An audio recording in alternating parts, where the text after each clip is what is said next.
Hi ಎಲ್ಲರಿಗೂ ನಮಸ್ಕಾರ. ಇವತ್ತು ನಾನು ಪುದೀನ ರೈಸನ್ನು ಮಾಡ್ತಾಯಿದ್ದೀನಿ.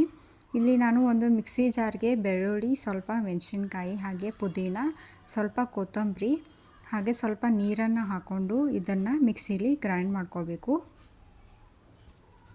ಗ್ರೈಂಡ್ ಮಾಡಿದ ನಂತರ ಒಗ್ಗರಣೆನ ಹಾಕಬೇಕಾಗುತ್ತೆ. ನಾನು ಇಲ್ಲಿ ತುಪ್ಪನ ಬಳಸಿದ್ದೀನಿ, ನೀವು ಬೇಕಾದರೆ ಎಣ್ಣೆನೂ ಕೂಡ ಹಾಕೋಬೋದು.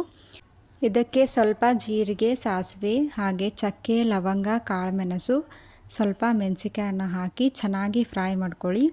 ಇದೆಲ್ಲ ಫ್ರೈ ಆದಮೇಲೆ ನೀವು ಈರುಳ್ಳಿನ ಕೂಡ ಹಾಕಿ ಚೆನ್ನಾಗಿ ಫ್ರೈ ಮಾಡ್ಕೋಬೇಕಾಗುತ್ತೆ. ಈರುಳ್ಳಿ ಫ್ರೈ ಆದಮೇಲೆ ನೀವು ಸಣ್ಣದಾಗಿ ಕಟ್ ಮಾಡಿ ಇಟ್ಕೊಂಡಿರೋವಂಥ ಟೊಮ್ಯಾಟೊನ ಹಾಕಿ ಕೂಡ ಫ್ರೈ ಮಾಡ್ಕೊಳ್ಳಿ ಚೆನ್ನಾಗಿ. ಆಮೇಲೆ ಇದಕ್ಕೆ ಆಲೂಗಡ್ಡೆನ ಕೂಡ ಹಾಕಿ ಇದನ್ನು ಕೂಡ ಚೆನ್ನಾಗಿ ಫ್ರೈ ಮಾಡ್ಕೊಳ್ಳಿ. ಈಗ ಇದಕ್ಕೆ ಪುದೀನ ಪೇಸ್ಟನ್ನು ಹಾಕಿ 2 ನಿಮಿಷಗಳ ಕಾಲ ಕುದಿಸ್ಬೇಕಾಗುತ್ತೆ. ಆಮೇಲೆ ಇದಕ್ಕೆ ಅಕ್ಕಿನ ಆ್ಯಡ್ ಮಾಡ್ಕೊಳ್ಳಿ. ಅದರ ತಕ್ಕಂತೆ ನೀರನ್ನು ಹಾಕಿ ಸ್ವಲ್ಪ ರುಚಿಗೆ ತಕ್ಕಷ್ಟು ಉಪ್ಪು, ಸ್ವಲ್ಪ ಕಸೂರಿ ಮೇಥಿಯನ್ನು ಹಾಕಿ ವಿಷಲ್ ಕೂಗಿಸಿದ್ರೆ ಮುಗೀತು, ಪುದೀನ ರೈಸ್ ರೆಡಿಯಾಗುತ್ತೆ. ನೋಡಿ ಫ್ರೆಂಡ್ಸ್, ನಮ್ಮ ವಿಡಿಯೋ ನಿಮಗೆ ಇಷ್ಟ ಆಗಿದ್ದರೆ ಲೈಕ್ ಮಾಡಿ, ಶೇರ್ ಮಾಡಿ, ಸಬ್ಸ್ಕ್ರೈಬ್ ಮಾಡೋದನ್ನು ಮರಿಬೇಡಿ. Thank you for watching.